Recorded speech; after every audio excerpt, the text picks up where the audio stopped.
Le paradoxe, c'est que l'État régalien ne répond plus à ses missions, comme on peut le voir tous les jours,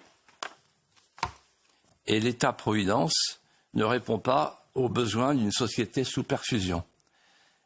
Alors en fait, qu'est-ce qui s'est passé?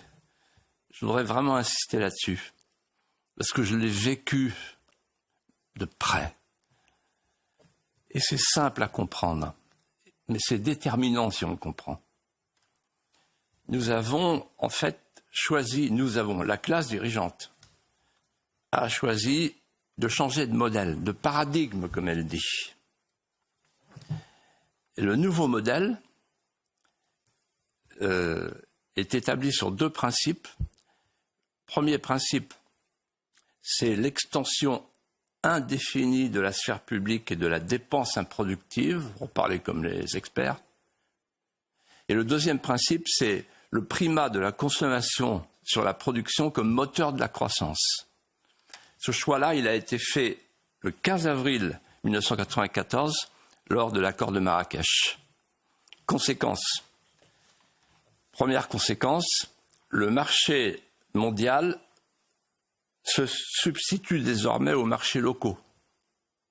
On va chercher son lait en Australie. Deuxième conséquence, je cite l'accord de Marrakech, la nation n'est plus un espace économique pertinent. Troisième conséquence, il n'y a plus de préférence nationale ou européenne, plus de préférence douanière. Écoutez bien ce que je vous dis là. On est en 1994. Et donc en fait, chacun va produire là où c'est le moins cher, là où on peut exploiter des gens qui ne peuvent pas se syndiquer. Alors, les petits Indiens, les petits Chinois, etc. Donc ça marche un temps.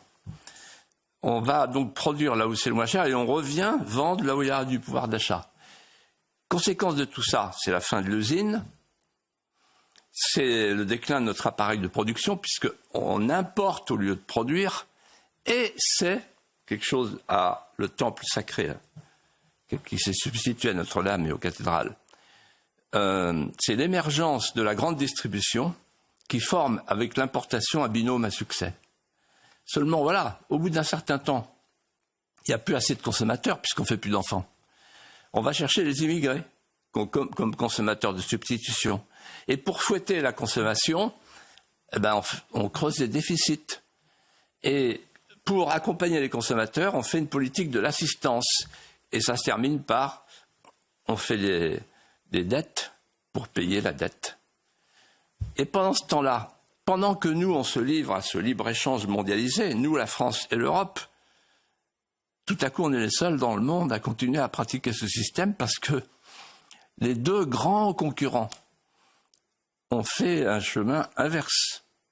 Ils préconisent pour nous le libre-échange absolu et pour eux, ils préconisent un protectionnisme défensif pour protéger leur production et un protectionnisme offensif pour encourager leurs exportations. Et nous voilà gros gens comme devant. Comment dirais-je, si j'étais La Fontaine, les deux mâchoires se referment sur la France et sur l'Europe.